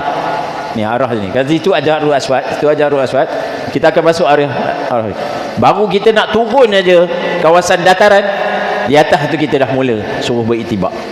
Mutawif akan start suruh beritibak daripada peringkat atas. Baru nak masuk dah ke masjid, dah masuk, lepas tu kita akan turun eskalator. Kita akan turun, dah nak turun tu, sebelum nak turun ke dataran dia ada tangga. Kita akan masa situlah kita akan berhenti berdoa sepuas-puasnya, sebab itu kali pertama kita berhadap dengan Kaabah, kita berdoa, kerana doa yang paling mustajab ialah doa kali pertama mata kita melihat Kaabah secara ain, secara zahir. Maka pada ketika itu dah puas masa, barulah kita beritibak. Okey, adalah masa. Bukanlah maksudnya dah pergi dataran baru nak buat. Kalau kita seorang-seorang tak apalah. Kalau beramai-ramai kita buat macam itulah. Sebelum kita betul-betul masuk ke kawasan dataran, okey, belum melepasi Hajarul Aswad, kita pun dah siap dalam keadaan beritibak dan niat tawaf. Okey, pakaian lelaki semasa ihram tanpa itibak. Okey, contoh selipar yang sandal yang dibenarkan. Okey, ini pun antara yang terbaru ya tuan-tuan, iaitu pemakaian pakai selipar tu. Biasanya dulu sandal Dulu asasnya ialah 5 jari mesti nampak. Okey, muzakarah haji tahun lepas 1444. Okey, muzakarah haji telah maksudnya menyatakan bahawa dalam satu klausa menyatakan memperlihatkan, menampakkan sebahagian besar daripada anak jari kaki. Maksudnya 3 jari 4 jari nampak sudah memadai. Tu sekarang kan ada sandal yang jari kelingking dia tak nampak. Dulu tak boleh, kena pakai yang capal, yang bukan high capral, tapi high capal yang 3 tu, maksudnya 5 nampak. Tapi sekarang ni maksudnya kita boleh, hujung tu boleh diperlihatkan. Okey, nanti ada gambar sikit rasanya. Okey, bagi orang perempuan, okey, pemakaian wangi-wangian, merapikan tubuh badan, hias, perkara itu adalah sunat sebelum kita berniat ihram. Di mana tu? Maksudnya di hotel kita lah. Kita bila kita dah kata kita akan pergi ke miqat, maka kita mandi sunat ihram dan kita pakai wangi-wangian, buang maksudnya uruskan diri, tata rias kita dan sebagainya. Pakai wangi-wangian bagi orang lelaki, orang perempuan jangan kuat sangat wanginya. Okey, pastikan jaga aurat. Okey, bila dah niat, lepas pada niat ihram, semua itu tak boleh. Bila dah niat sampai ke miqat, okay, kita akan semayang sunat ihram dan kita akan mula semayang sunat tahiyatul masjid, semayang sunat ihram. Lepas tu kita mula nak masuk ke kita akan bergerak balik ke bas. Dalam bas kita akan niat bersama-sama. Maksudnya bukan semestinya kita dalam masjid tu lah, dekat miqat tu lah. Dalam bas kita akan niat secara bersama-sama. Okey. Masa tu lepas je niat dah tak boleh dah ada berwangi-wangian dan sebagainya. Dah tak boleh dah berwangian. Okey. Ini yang saya kata tadi. Dah tak ada. Okey. Sebenarnya dulu ini pangkah ni. Sekarang ni dah tak pangkah. Ni dia mesti nampak sebahagian daripada anak jari kaki. Sekarang dah boleh. Maksudnya dibenarkan. Sebab bertakluk kepada sebahagian besar diperlihatkan. Dulu nampak 5 nak jari, sekarang dah sebahagian besar. Okey, tuan-tuan, seterusnya sunat ihram ni saya cakap tadi, tak apalah, saya boleh laju. Amalan sunat semasa ihram, menghadap ke arah kiblat masa kita nak niat, berada dalam keadaan wuduk. Masa kita nak niat tu. Okey, kita akan singgah di Bir Ali, Masjid Bir Ali. Kita akan semua sama-sama turun. Saya sedapat mungkin saya akan atur pastikan kita akan solat asar. Pergerakan saya lah kalau bulan Ogos dengan bulan Disember nanti, asar kita berada di Masjid Bir Ali. Azan saja terus kita akan solat asar, ataupun kita solat sunat dahulu tahiyatul masjid, solat sunat ihram, solat azannya, solat asar, terus masuk ke bas dan kita akan semua naik. Pastikan semua dah naik. Kita sebelum nak bergerak, kita akan niat sama-sama, niat ihram umrah tersebut. Maka di situlah kita akan mula bertalbiyah sepanjang tempoh kita bergerak. Okey. Ya, kita niat di atas bas. Senang niat secara berjamaah, niat ramai-ramai. Tapi kalau rasa dah yakin nak niat dalam masjid tu tak ada masalah, boleh juga. Okey. Tapi kita bila dah kita niat, pastikan kita tidak subhanallah, kita kena langgar, jangan melanggar larangan ihram tu. Okay, dalam tempoh kita tu masih lagi boleh lagi. Tapi kalau dah start niat, tak boleh dah. Mesti adalah batal larang larangan tu dipatuhi. Okey, semasa sunat selepas ihram, bertalbiyah, doa, baca Al-Quran, zikir, elak dari berbual kosong, lara, dan melakukan perkara-perkara yang memungkinkan merosakkan ibadah. Sebab kita dah duduk dah macam kalau ihram ni bermaksud kita dah buat kontrak lah, kita nak menghadap Allah ni, kita dengan Allah, bertawajuh dengan Allah saja. Maka elakkan kita daripada melakukan perkara-perkara yang boleh merosakkan ibadah itu sendiri. Antara lain apa dia? Rokok. Rokok tu elaklah. dalam tempoh ihram tu, elakkan itu. Lepas tu, ya Allah, buangkanlah aku tabiat itu. Tapi kalau dia rasa sayang dengan itu, nak macam mana kan? Tapi maksudnya pada ketika itu kita lepaskan diri kita daripada perkara-perkara yang bersangkutan dengan yang boleh merosakkan amal ibadah. Dan sambil tengah ingat ni tuan-tuan, di miqat itu sendiri tuan-tuan, kalau nak doa, antara doa yang dianjurkan ialah doa untuk kita seru sahabat-sahabat kita, adik-beradik kita, ahli keluarga kita yang nak datang ke bumi tanah suci Mekah. Maksudnya di situlah kita ya, kan kadang-kadang kita orang kawan-kawan kita tahu, tolong dah doa aku nak pergi umrah, tolong doa. Dekat mana doanya? Doalah di miqat. Doalah di miqat. Sebab itu di tempat pasang niat. Maka kitalah ya, doa ya Allah, sahabat-sahabat aku, sebut nama lebih jelas gitu, ataupun adik-adik aku, ya Allah buka pintu hatinya, pemudahkan di miqat tu. Di miqat, di mana miqat itu, di situlah kita suruh, dan yakin dan percaya insya-Allah doa itu akan dimakbulkan oleh Allah. Maka tak berapa lama lepas tu Allah akan mungkin berikan kelapangan untuk orang yang kita niatkan itu hadir bersama. Tuan-tuan yang mati Allah sekalian, boleh lagi ke? Ni dah sudah 10.30. Ya, sila. Tak menjadi masalah. Tak masalah. Sepanjang perjalanan tu nak batal, kita akan pergi tandas, tak jadi masalah. Cuma wuduk tu paling penting ialah itu sunat masa nak kita niat. Yang paling utama sekali ialah masa bersih ini berwuduk ni ialah masa tawaf. Tawaf itu mesti dalam keadaan suci bersih. Okey, sa'i tak jadi masalah. Sa'i tak menjadi masalah, tapi oleh kerana adanya tertib, orang yang dalam keadaan uzur, orang perempuan dalam keadaan uzur, dia tak bolehlah sa'i. Sebab dia mesti tawaf dahulu. Dia mesti tawaf dahulu baru sa'i. Tapi kalau orang yang dia kata dia kalau nak duduk tempat sa'i silakan. Tapi orang tempat sa'i orang kan tempat duduk. Dia tempat orang berjalan. Jadi pergerakan. Jadi kalau dia rasa rindu sangat, dia duduk sorang-sorang dekat hotel sebagainya, cik abang ni boleh datang duduklah tempat sa'i. Cuma sekarang ni masalahnya kita tak ada pintu yang boleh direct masuk ke sa'i. Sekarang sistem yang dibuat ialah mesti masuk melalui Masjid Tawaf Makkah, kawasan Tawaf, baru pergi tempat sa'i. Dia buat one way. Lepas tu keluarnya nanti dekat Marwah. Keluar sikit dekat Marwah. Okey. Tak apa, nanti kita akan ni. Okey, ni amalan sunat. Saya habiskan tawaf, lepas tu kan kita rehat sekejap, lepas tu kan kita akan sambung lain. Amalan sunat berniat ihram. Ni tadi pun dah saya nak maklumkan. Okey, sunat selepas berniat ihram tu talbiyah tadi. Perbanyakkan, sebab masa itulah kita nak hadirkan betul-betul penuh keyakinan, persiapan kita untuk beribadat rukun yang seterusnya. Okey, niat saya habiskan niat lah.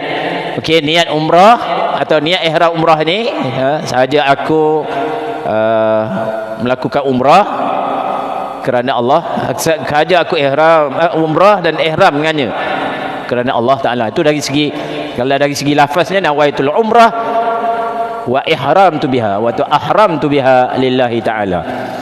Sahaja aku melakukan umrah dan ihram dengannya kerana Allah Ta'ala. Bagi orang yang uzur, orang yang uzur, letakkan pada tempoh. Ingat kata saya ni, masa sebab kita lintas mikat mesti niat, jangan tak niat. Maka bila kita niat, kita jaga pantang larang, maka kita letakkan tempoh dia. Sahaja aku mengajarkan umrah dan berihram dengannya kerana Allah Ta'ala, dan sekiranya haid aku berterusan sehingga 48 jam, kita nyatakan 48 jam ataupun 2 hari lah, kita sebut 2 hari, maka halal bagi aku. Maksudnya kita kena kira lah, masuk aja Mekah, masuk aja Mekah, start daripada, kalau kita dalam keadaan masih lagi uzur, dalam tempoh itu kita uzur, maka kita tak boleh buat tawaf. Tapi kita kena jaga pantang larang kita. Pantang larang kita masih lagi ada. Okey, suruh suami pergi dulu, selesai, kita duduk dalam keadaan ihram. Jangan menangis pula, aku tak dapat umrah, aku tak dapat umrah. Tak apalah, ya Allah pemudahkan aku je, pemudahkan urusan suami aku, ahli keluarga dan jemaah aku, insya-Allah. Sebab bumi tanah haram tu, di mana-mana bumi itu doanya makbul. Yakin dan percaya, sangka pada Allah. Jadi kita buat. So kalau lah anda kata esoknya dah bersih, maka kita pun boleh mandi. Yang buat tadi boleh mandi dan bolehlah melaksanakan tawaf umrah. Tak perlu dia pergi ke tanah halal kembali. Tapi kalau nak rasa lagi baik, ajak suami pergi dulu pergi tanah air paling dekat. Kena maklum pada mutawif, bagi tahu, kita akan maklum lah. Jadi dia masuk dalam keadaan ihram untuk umrah kali kedua bagi diri dia. Lepas tu kita akan pergi buat umrah tawaf bersama dengan suami, sama dengan pasangan. Yang pasangan tadi baru kali pertama, suami ni dah kali kedua, sebab malam tadi dia dah buat, ni kali kedua pula. Sampailah tawaf 7 pusingan, semayang sunat tawaf, lepas tu minum air zam-zam, lepas tu pergi ke sa'i 7 pusingan. Tapi bila tang Marwah, maksudnya kita dah selesai di Marwah, orang perempuan yang dalam keadaan yang baru sahaja dia bersih tadi, jangan tahallul lagi. Jangan tahallul lagi. Tunggu 24 jam. Bukan tunggu dekat Marwah tu 24 jam dah. Baliklah ke hotel. Tapi jagalah pantang larang lagi. Amalan ibadah umrah tu dah selesai. Tetapi kita tak tahallul lagi. Kita tunggu yang dipanggil fatratun naqa, iaitu tempoh 24 jam tu. Andai kata takut ada lagi kot saki baki darah haid dia tu, maka kalau dia ada lagi darah haid dia, maka dia punya tawaf tadi tak diterima, tak sah lagi. Maksudnya dia ada sangkut lagi, tak selesai lagi. Jadi maka pada ketika itu tunggu baliklah. Cuma kalau dah kata dah tempoh 4 jam tu dah bersih, alhamdulillah dah bersih, maka teruslah bertahlul. Ambil lah gunting, tahlul lah, maka selesailah satu umrah bagi dia. Jadi orang perempuan ni ada sedikit taktikal dari segi part yang tu.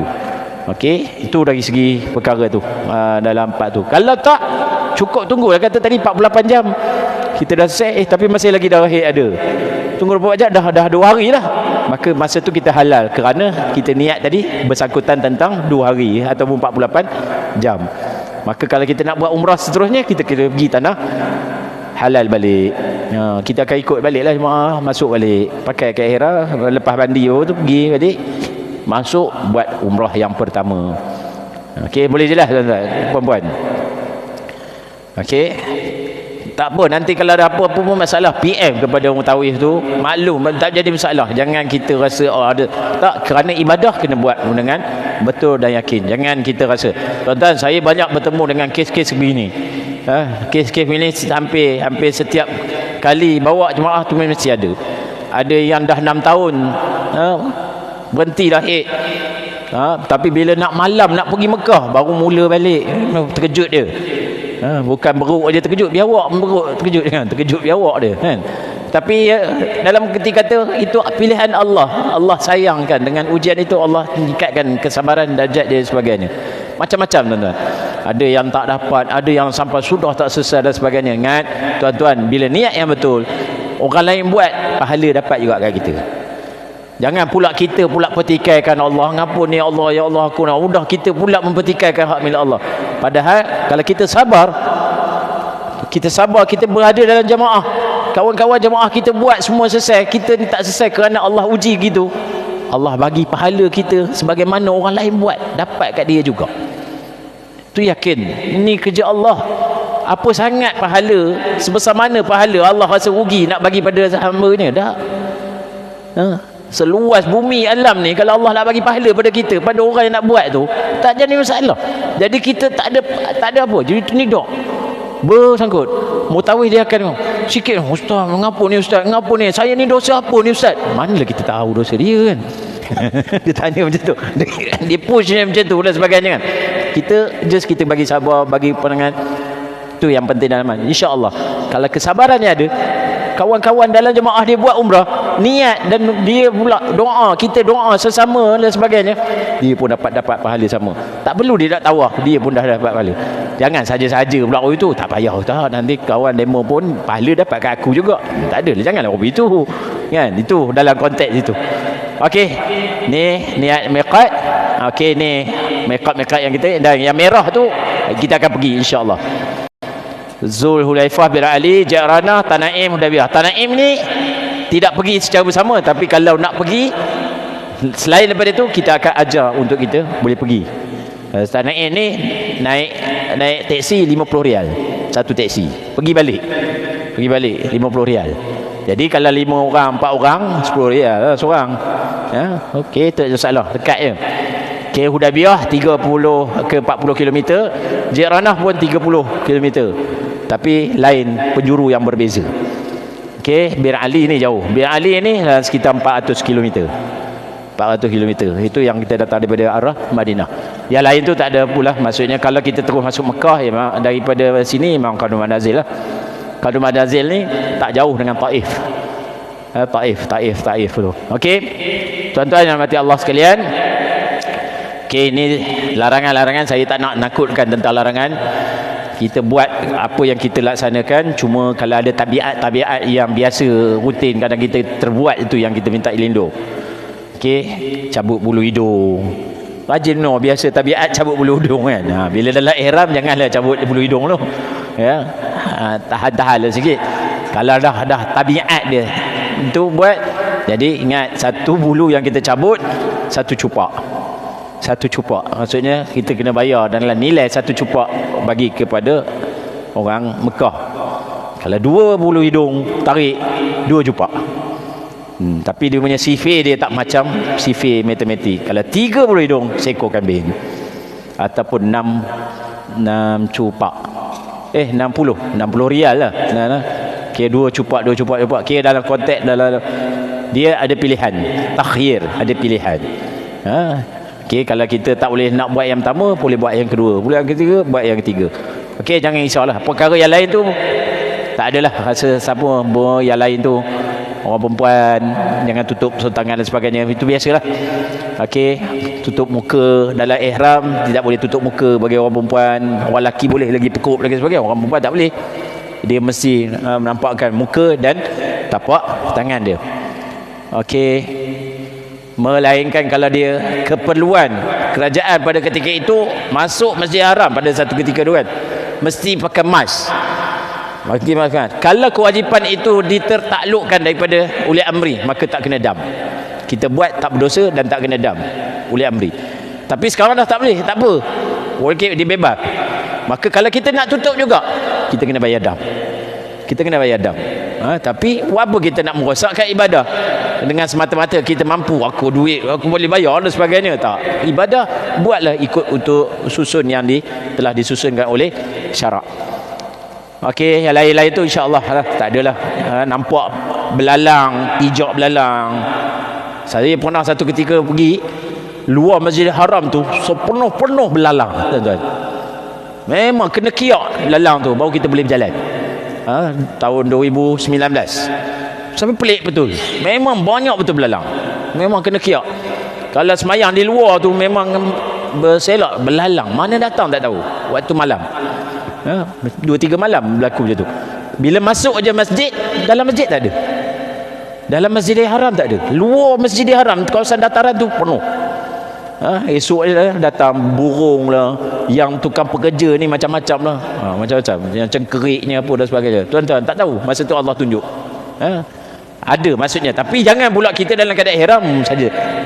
Adab di bumi Mekah ni, kita dalam ihram tak ihram, jangan bunuh, jangan cabut tumbuh-tumbuhan. Itu kalau tak ada ihram pun tak boleh juga buat benda tu. Kalau itu sebagai satu adab kita di bumi Mekah. Sebab tanah haram itu, tanah dia pun kita tak boleh bawa keluar. Ini yang ramai yang kadang bawa ambil batu. Bawa batu daripada tanah haram bawa balik. Saya dua kali saya rasa, bukan 2-3 kali, 2 kali saya bawa balik batu daripada tanah haram tu, datang daripada sini. Ustaz, mak saya kirim. Apa bendanya tu? Pulangkan balik batu tanah haram. La ilaha illallah. Bila bawa ni? Dia sebutlah. Jangan buat ragam macam tu. Ini pun ni ambil batu ni tanah haram ni, nanti balik aku nak bersahut, nak buat pelari lah apalah. Jangan dibuat pasal, tuan-tuan. Tak selesai. Unfinished business. Tak pasal-pasal orang lain pula nak kena buang pula batu tu ke sana kan. Okey. Itu saja rasanya kita tangguhkan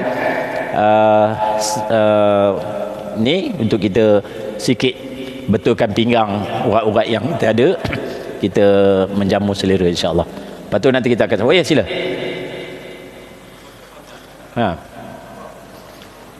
Ya. Okey, untuk masuk yang pertama memang malam. Sebab kita akan check out tu hotel biasa kan, check out malam sampai Mekah malam, kita akan buat tengah malam. Umrah pertama. Umrah yang kedua kita akan pergi waktu ziarah. Waktu ziarah maksudnya kita akan pergi ziarah. Kita ada 2 kali ziarah di Mekah, sekali di Madinah, 2 kali di Mekah. Ziarah tu sekali dengan ihram. Akhir ziarah kita akan pergi ke miqat untuk pakai ihram dan kita akan masuk. Biasanya kita akan pastikan sebelum zuhur mesti dah berada di kawasan Masjidil Haram. Sebab kita kalau boleh 5 waktu sehari semalam tu, 5 waktu solat tu mesti ada di masjid. Senang kita nak ni. Untuk nak melakukan umrah, sama ada kita nak melakukan pada waktu siang atau malam, tu bergantung kepada kita. Saya akan bebaskan kalau rasa ada kekuatan tuan-tuan nak pergi waktu siang lepas zuhur tu nak buat, tak menjadi masalah. Teruskan, tak jadi masalah. Tapi kalau rasa nak tangguhkan malam, nak tangguhkan petang, nak tangguhkan maghrib pun tak jadi masalah.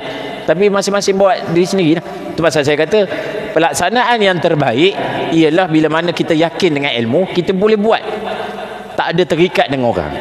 Ni kadang-kadang kita akan terikat dengan orang. Tunggu orang mai. Lahnya kita ikut orang. Orang baca kita baca. Orang tak baca kita tak baca. Lahnya kita pun tak baca-baca. Kan? Jadi kita akan jadi bersangkutan macam tu. Jadi eloknya terpulang pada pergerakan yang kedua dan yang ketiga.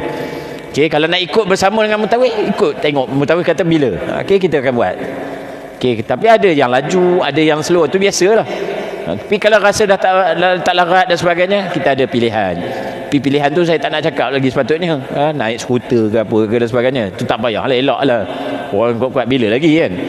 So dalam part yang tu boleh buat pada perkara bila-bila masa. Jaga je pantang larang selama mana sebelum tahlul. Selesai.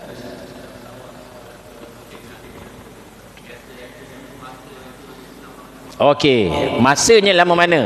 Kalau kita makin dekat dengan Kaabah, makin cepatlah kita siap. Kadang-kadang kalau lapang 10 minit selesai 7 pusingan. 10 minit pun boleh selesai. Tapi biasa kalau dah ramai, dia menjarak, dia cecah sampai setengah jam jugalah. Kita pun bukan nak kejar masa sebenarnya. Kita nak banyak berzikir dalam ibadat tu kan.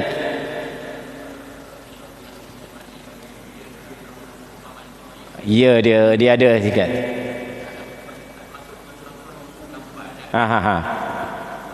Ya. Okey, untuk orang yang dia maksudnya kalau tandas memang dia kena keluar lah. Tapi masuk balik ikut pintu yang asal balik tadi. Maksudnya pintu yang kita masuk juga boleh juga kita keluar ikut pintu tu. Kalau kita habis sa'i memang jauh lah. Macam contoh pintu masuk memang daripada arah sini. Kalau kita rasa habis tawak tu, tak habis tawak, kita rasa nak pergi ke tandas, boleh kita keluar balik ikut arah ni. Sambung balik, start balik pada Hajarul Aswad. Mula balik pada Hajar Aswad, tapi bukan mula pada satu. Kalau mualat ni maksudnya jarak dia tak jauh, maksudnya kita pergi tandas, buang qada hajat, tu ambil wuduk, kita terus masuk. Kita tak pergi tempat-tempat lain, keluar ada baru 3, kita keluar pergi tandas. Lepas tandas nampak pula lawa pula itu kedai tu, pergi pula kedai. Nanti jadi mualat itu habis terputus. Yang 3 tadi mansuh.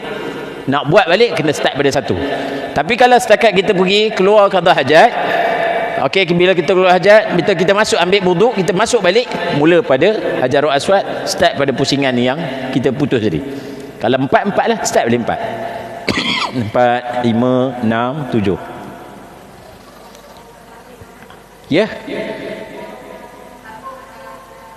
Tak, kalaulah kita andai kata kita mualat ni maksudnya jangkaannya panjang dan ada benda yang lain kita buat. Kita yang terbaiknya kita buat balik satu. Sebab kita macam ambil wuduk, ambil basuh muka, lepas tu ada orang panggil. Kita panggil. Kita datang balik basuh tangan boleh tak? Dia lain. Jadi mualat tu dah jauh. Jadi sesuatu yang dah terhalang. Lainlah kalau kita dah buat terus masuk, tak apa soalan. Tapi kalau kita dah banyak, kita macam buat benda lain lah, kita rasa ada keselesaan dalam perkara itu, maka kita buatlah balik daripada 1. Buatlah tawaf tu 1 balik. Okey, tapi itu yang panggil mualat tu maksudnya jarak antara satu perkara dengan satu perkara tu. Balik pada rukun macam wuduk lah, senang wuduk. tengah basuh-basuh kaki, basuh-basuh tangan, air tak ada. Air tak ada, mencari air pula. Dalam bab tempoh mencari air, selama mana kita mencari air tak kisah, dia tak ada potong mualat itu. Tapi dalam tempoh mencari air, kita minum, makanlah, padahal kaki lagi yang tak basuh, dan sebagainya. Maka barulah kita basuh kaki, itu tak boleh. Macam tu jugalah dalam bab tawaf. Selesai dulu qada hajat, masuk cepat-cepat balik, terus mula sambung balik, itu lebih baik. Begitu juga dengan sa'i tu tadi. Sa'i pun sama. Sa'i, cuma sa'i tak perlu wuduk. Kalau sa'i tak jauhlah dia pintu Marwah. Kalau tawaf keluar pintu masuk, kita nak masuk tu memang kita akan lalu kawasan tandas 3WC. Itu nanti kita ada, nanti saya akan tunjuk ni tandas dan sebagainya. Lepas tu kita akan masuk balik, kita akan jauhlah Mutawif akan tunjukkan. Okey, kalau tempat sa'i kawasan Marwah, kawasan Marwah tu. Okey, jelas tuan-tuan? Ya. Ya.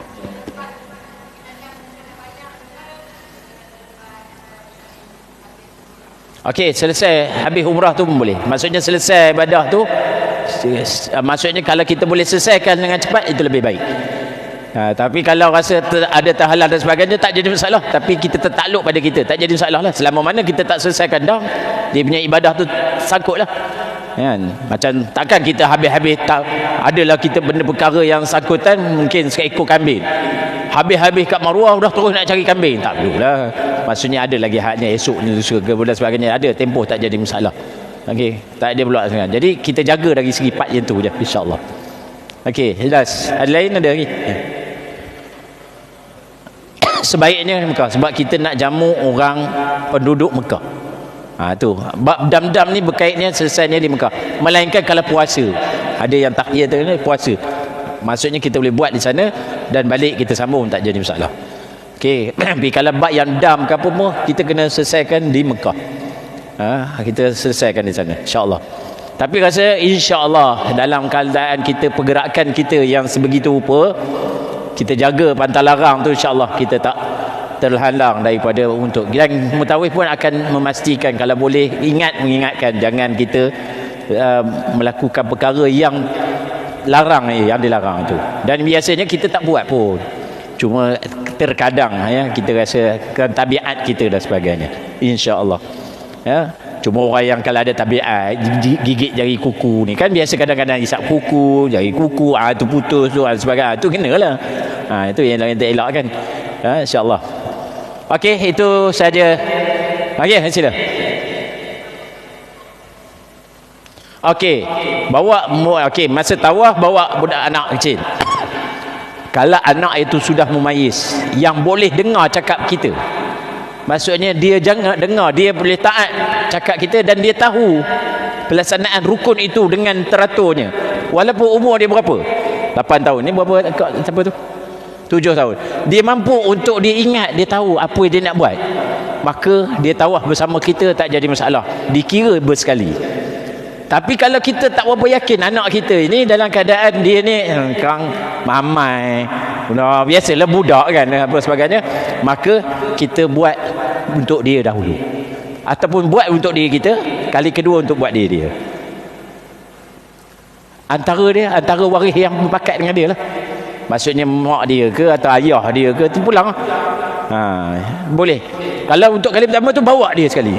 Bawa dia, mula kita fokus pada dia je, jaga bahu dia, untuk tawaf dia, buat pusing tawaf dia, jaga bahu dia, elakkan daripada, ajar dia zikir, ikut. Kita tak payahlah jaga-jaga diri kita kan, kita fokus pada dia. Lepas tu habis tawaf, dia buat semayang sunat tawaf, lepas tu minum, pergi ke Safa ataupun duduk dekat, ada kawasan, kalau dibenarkan kawasan kita menunggu situ, suruh dia tunggu. Mak pula nak buat, ibu pula nak buat, maka dia buatlah start pada Hajarul Aswad, dia start pula untuk ibu dia, maka dia tunggulah point dia tu. Selesai tu nanti sa'i, tak jadi masalah lah. Masalah tak jadi masalah. Ataupun bawa dia, ayah dia jaga, sebab ayah laju sikit kan. Ayah bawa kan, dia suruh tawaf yang pertama tu ayah jaga dia je, jaga dia, maksudnya tawaf tu untuk dia. Tu ajar dia, ikut dia, suruh dia ikut zikir, buat 7 buat 7 pusingan. Lepas tu ayah dia serah pada mak dia, mak pun dia mesti dah ikut sekali kan. So sekarang ni ayah dia yang belum, untuk diri dia, maka ayahnya pun buatlah untuk diri dia, untuk diri dia. Maka sampai habis 7, pergilah sama-sama, tak jadi masalah. Tapi andai kata anak tu ala 7 tahun, 8 tahun, dia mampu, dia faham akan aturan itu dan sebagainya, sambil-sambil tu dia boleh jaga diri dia, maka tawaf itu pun dikira sekali, tak jadi masalah. Tak perlu nak kita ulang 2 kali. Okey, insya-Allah boleh, insya-Allah. Niat memudahkan, mudah-mudahan dia pun jelas dan dia faham. Okey, wallahu taala, kita tangguh. Lepas ni kita akan sambung balik dan sedikit untuk sa'i tahlul, lepas tu kita buat amali sedikit sekejap untuk lebih jelas apa yang perlu kita laksanakan, dan lepas tu kita akan boleh melaksanakan amalan terusnya insya-Allah. Wallahu taala alam. Kita tangguh dengan kafaratul majlis dan suratul an. Subhanakallahumma wa bihamdika asyhadu an la ilaha illa anta astaghfiruka wa atubu ilaik. Sallallahu Allahumma bismillahirrahmanirrahim. Wal 'asr innal insana lafi khusr illa allazina amanu wa 'amilus solihat wa tawassaw bil haqq wa tawassaw bis sabr. Assalamualaikum warahmatullahi taala wabarakatuh. Mohon hadir ke kawasan Jamu Selera untuk sedikit kongsian daripada sahabat-sahabat juga kita lah. InsyaAllah, silakan tuan-tuan. Sambil tu ada yang nak tanya, ada pun nak sebagainya, boleh tanya insyaAllah.